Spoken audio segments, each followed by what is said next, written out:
Speak to It me. doesn't really matter, yeah. Okay, well, my name's Kiera. I'm 20. I study music in London, and I've not lived in England my whole life. I've lived in Spain as well. Yeah, that's pretty much a little introduction. That's good, yeah. Okay. Simple.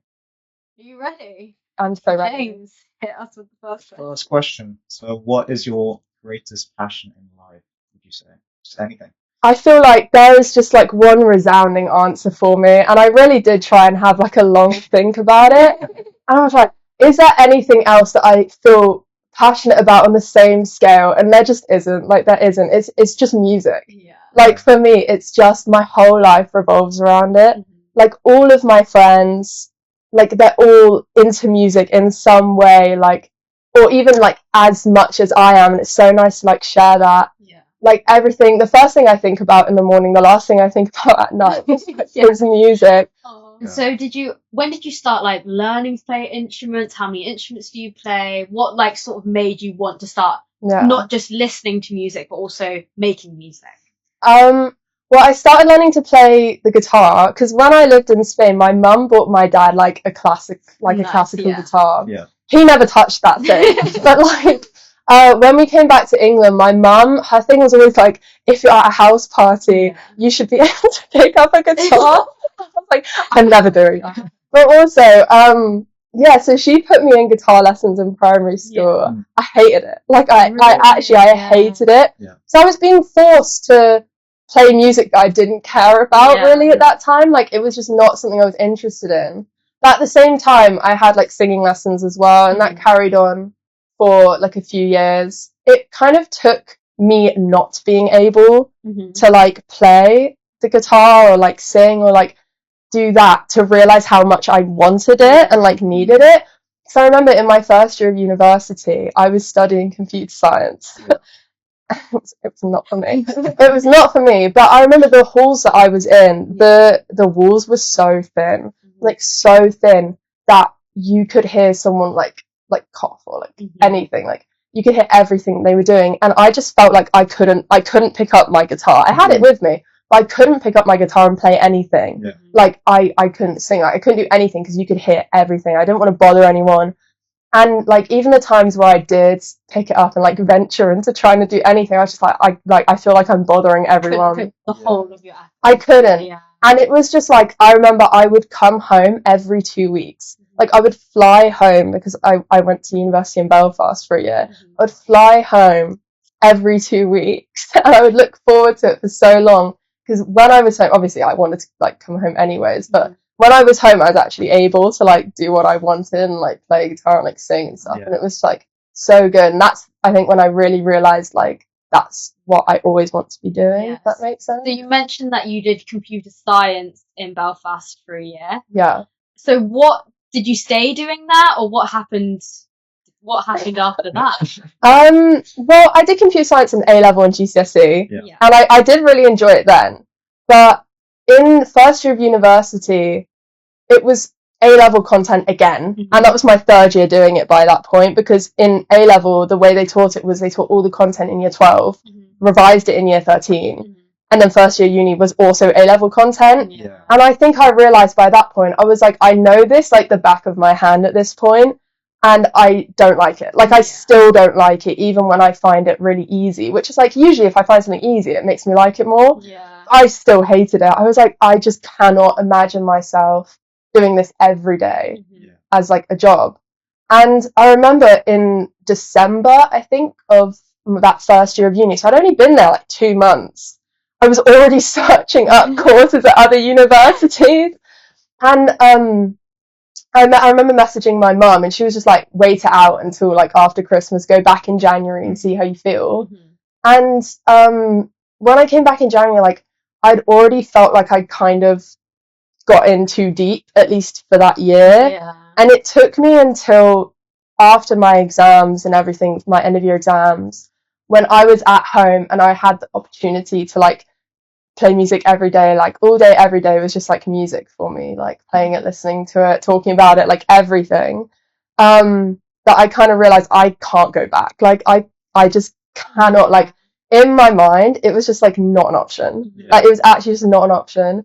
And so I remember I looked up a bunch of universities, a bunch of like conservatoires. I decided I didn't want to go to a conservatoire. I thought at that point, like, it was really scary to kind of make the jump from something that was seen, or at least like marketed to me as quite a safe career, into something that is very uncertain and kind of unpredictable. So I think for me, at least at the time, going to then a conservatoire from like a good university, like, I'm not saying conservatoires are bad, but like going from like a university to a conservatoire, it's different. It was too much of a jump for me, I think, at that point.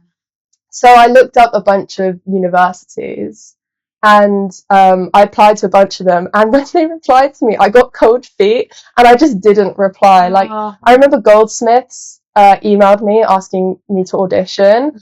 I remember reading the email and just being like, I can't do it. Like, I can't make myself do it. And eventually, like, the time ran out for me to like do the audition. And I was like, okay, well, that option's closed. But I think the very last university to reply to me, they were like, "We're off. Can you do an audition?" And I was like, okay, I might as well do it. Like, I can still say no. I did the audition. They gave me an offer. And by that point, I was like really excited about it. I realized when I was waiting for them to respond that I was like thinking about it all the time. And I was really, really excited about it. And I realized, like, on the day that they made me the offer, before I even accepted it, I dropped out of my course in computer science. I remember like clicking the like confirm button. My sister was sat right next to me, and I was like, but yeah, I accepted the offer, and I was just like, I hadn't been that excited for anything in like so long. I was so excited for like 2 full months before I went. And I remember actually, Shiv, while you and I were in LA, was when I confirmed that I wasn't going back to the university where I did computer science. Like, and I remember that was when it was like final. I was like, I'm definitely doing this now. And it was like so like relieving. Like, a weight was lifted off my shoulders. It was so good. Yeah. So I know you said you were very excited going into your new career path. Just before that, though, was there any part of you that sort of had any doubts or worries, or was it just that? When I told my parents, my dad was like, well, they were both very supportive about it. I was expecting some pushback, but I think when they realized how serious I was about it, and like they could see how excited I was, and they knew how much I hated my course before, they were like very like go for it kind of thing. And I remember when I told my dad, he was like, well, it's about time. Because I had no idea why you did computing in the first place. So nice. But yeah, I remember when I told some of my friends, they were like, you're an idiot. Really? Yes. Yeah, they're like, you're an idiot, what are you doing? But then, you know, most of them were supportive. Yeah. But what's up? So now you're in your second year of doing, what's the name of your course? Music, Sound and Technology. Okay. So you're in your second year now. How are you finding it? Oh, I love it. It's so amazing. Like, it feels like the course was meant for me. Like, I was really, when I was changing my course, I was looking for ones that kind of incorporated like other applications of like the music. So like there was a lot of like music performance, like music production, which my course does have as well. I really liked the fact it incorporated like sound and technology, because like it felt like, I mean, it was kind of a safety net for me that I wasn't straying so far from the course I was doing before, even though there was still no like going back. But I feel like I've strayed from the question. What was the question? It was how it's so good. It's so amazing. Like, I feel like I've met my people there as well, and like all the modules are so interesting and like so amazing, and all the lectures, like, they care so much. It's so strange, the comparison between sitting in a 300-person lecture hall where the lecturer will never know who you are, and sitting in a classroom of like 15 people and the lecturer knows you properly, like as a person. Like, it's so amazing, the difference, and like how much they care. it's just I just love it. And I love living in London as well. I love London. That was going to be my next question. Where are you living now? How are you finding London? North London, my favourite. I always, when I'd come back from my first year of university, every time I'd come back, I'd always go into London, and I'd always go into Camden Town and like Primrose Hill and sit on Primrose Hill. I romanticised that place like crazy. And I was like, I want to live here someday. Like, I have to live here someday. Yeah. And I'm living in the borough of Camden now, and it's great. Nice. It's so amazing. I love it. Yeah. So how did you start playing live gigs? Like, how did that happen, basically? Yeah. Well, in my first year of university, I was in a band. We were originally called the Valentines. Nobody liked that name. So we spinned it off. We renamed ourselves Tide. Yeah. We didn't really have much momentum within the band as ourselves. We did like a battle of the bands thing, and we performed at a Christmas like university thing. But the gig that we had, like a gig organised before the summer of first year, and it ended up falling through. And I think when we came back from summer, where we hadn't done anything for like a few months, we kind of realised none of us really had the passion for it anymore. Yeah. And we ended up disbanding. But over the summer, I had like a random promoter message me and be like, because I'd started posting like covers and stuff just myself, and I'd never really considered, because I was still in the band, I'd never considered doing my own music as like a thing. But a promoter messaged me and was like, do you want to play a gig? And I was like, yeah. And then they were like, do you have a full set list of your own music? And I was like, yeah. No, I didn't.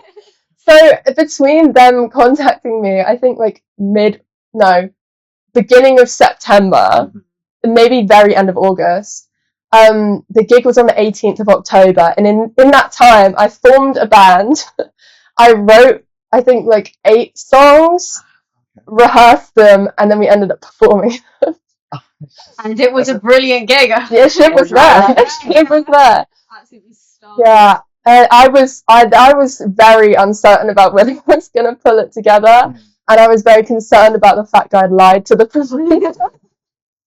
But it was okay in the end. No, it was a brilliant gig. And when you were on stage, did you sort of had what was it like for you to get on stage? Like, what were you thinking? Yeah, I'll be completely honest, before that gig, I had a talk with my boyfriend in the pub beforehand where I was just like, I don't feel like I can like play this. Like, I feel like I'm going to get on stage and it's going to be horrible, because I'd never had stage fright before. Like, that was never something that happened. Like, when I was younger, I used to do a lot of like little theatre shows and performances and stuff. It was never something that ever crossed my mind. And then all of a sudden, I think I did some performance at like the Music Society, literally just at like a social, just like really chill. Yeah. And I remember I was like shaking before going up, and I was like, this has never happened to me before. And that was in like March, I think. And over the summer, it had built up and up and up in my head. And by the time it got to this gig, I was just like, I don't think this is for me. Yeah. Like, as in performing music. I don't think I'm a good performer. Like, I don't think this is something that I will ever enjoy, or ever enjoy again. And he was like, you're an idiot. You're actually an idiot. Like, he was like, you're so inside your head that you can't see that like the rehearsals have been sounding great. Like, it's gonna be really good. And I was just like, no, like, you're wrong. And I remember like, before I got on stage, you got these like coupons for free drinks. We got one each for the band. I drank all 3 of them because I was so scared. And I remember getting on stage all the way up until like we started playing like maybe midway through the first song. I was like, in my head, all I could think was, oh my god, oh my god, oh my god. And then I realized kind of halfway into the first song, I was like, this sounds really good. Yeah. I was like, I'm enjoying myself. Yeah. This is really fun. And then the end of the first song, I was like, this is fun. Like, I'm having a really good time. And like, even I remember something went wrong where I think Josh, like my boyfriend who was drumming for me, he started one of the songs like way too quickly. Like, I needed to tune and he just started the song. So it was bass and drums just playing for like 15 seconds. And I remember then I like came in at a place where I thought it wouldn't be that noticeable. I mean, it wasn't. I just felt like I could not tell anything at all. Yeah. And I remember, like, even when that happened, I was still like, that's just funny. Like, it's not even bad. Exactly. I remember that after coming off stage, I was just like, I'm so glad I did that. Like, I feel like that one gig changed my kind of perspective on, like, it sounds so stupid, but, like, one little gig can, like, change your perspective on something so much, but it really did. Yeah. Afterwards, I was, like, ready for the next one. I was like, I'm so excited. Do you think that, like, part of the reason that you're so worried is now music wasn't just sort of something that you did your own time, now it became something that you wanted to pursue, so now there was a little bit more pressure on it for it to go well? So do you think that might have been a little... I felt like I wasn't, I mean, I that was definitely a thing, but I also felt like I wasn't just, like, representing me doing it. Like, I had Josh and my friend Mal on stage with me, who were also playing the gig for me, who had, you know, rehearsed with me, helped me, like, form some structures to the songs that weren't completely finished. Like, they had, like, been there for me throughout all of it, and I didn't want to, like, let them down as well with, like, messing up or like making it rubbish. And also the fact that like loads of my friends and, like, my family, like, both my parents, both of Josh's parents came out. Like, I didn't want to let them down. And I think I just thought, I was just very in my head. Like, there were so many thoughts running through my head for no reason. There was no reason for me to be so stressed, but I really was. But I feel like I don't really hold that much pressure on myself now.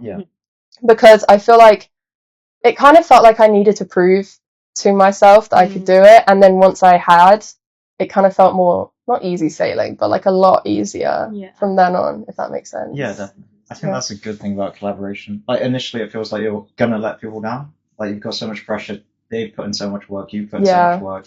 But then you realise that these people are helping you. Like, they're supporting you. And they're never going to be disappointed in you if you mess up. Like, they're just going to pat you on the back, basically.